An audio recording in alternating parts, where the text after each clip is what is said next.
कराची के इलाके लियारी से ताल्लुक रखने वाले ये सिंगर, जिनके पास पहले गिटार खरीदने के पैसे नहीं थे, वो इतने अमीर कैसे हुए? मुझे प्यार हुआ था। वो लड़का जो ऐसे इलाके से ताल्लुक रखता है जहाँ हर वक्त स्ट्रीट क्राइम्स और वारदातों का खतरा रहता है, वो अपने गानों में मोहब्बत, अमन और प्यार का पैगाम देता है। नाजरीन, कहानी सुनो गाने के पीछे क्या स्टोरी थी। किस तरह आप यहाँ आए, अच्छा लगता है। हम बात कर रहे हैं कैफी खलील की। उन्होंने किस तरह गुर्बत में जिंदगी गुजारी, नजदीकी से महसूस करता हूँ। कैसे लोगों ने उन्हें डीमोटिवेट किया, उन्होंने मशहूर लोगों को अनफॉलो क्यों किया। लियारी को हमेशा हर हुकूमत ने नजरअंदाज किया, लेकिन इसके बावजूद लियारी ने पाकिस्तान को बहुत ही टैलेंटेड लोग दिए हैं, जो आज हर फील्ड में पाकिस्तान का नाम फख्र से बुलंद कर रहे हैं। कैफी को गिटार बजाने का बहुत शौक था, लेकिन उनके पास गिटार खरीदने के लिए पैसे नहीं थे। उन्होंने एक परचून की दुकान पर काम किया और पैसे जोड़े। उनको पता चला कि सदर में एक दुकान है जहाँ सेकंड हैंड गिटार मिलते थे। उन्होंने 1500 में सेकंड हैंड गिटार खरीदा।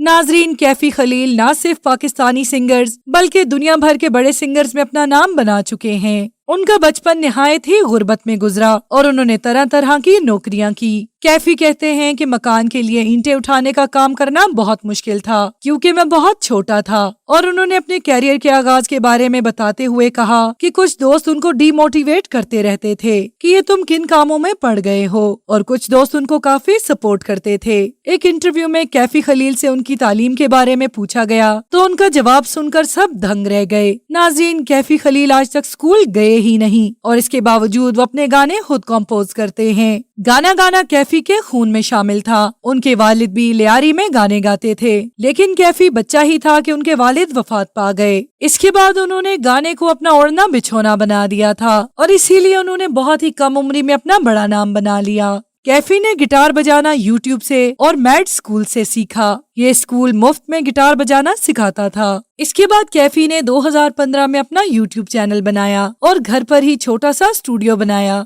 जिसमें उन्होंने सेकंड हैंड चीजें रखना शुरू कर दी। उन्होंने अपना गाना अपलोड किया, लेकिन वो इतना जल्दी मशहूर नहीं हुए। कराची के एक इदारे IM कराची ने इनको काफी सपोर्ट किया, जिसकी वजह से इनको काफी मदद मिली। कैफी के कैरियर का बेहतरीन वक्त वो था जब उनका टैलेंट देख के उनको कोक स्टूडियो 14 सीजन में काम करने का मौका मिला। वहाँ उन्होंने बेहतरीन परफॉर्मेंस से सबको हैरान किया। इसके बाद कैफी खलील का गाना कहानी सुनो बहुत वायरल हुआ, जो कि सोशल मीडिया की जीनत बन गया, और उनके फॉलोअर्स तेजी से बढ़ने लगे और वो जल्द ही कुछ हजार से मिलियंस में चले गए। नाज़रीन, कहानी सुनो के बारे में कैफी कहते हैं कि उनको किसी से धोखा मिला और इस वजह से उन्होंने दुख में आकर ये गाना लिखा था, लेकिन अब वो मूव ऑन कर चुके हैं। To watch more videos, please subscribe to our channel and click the bell icon.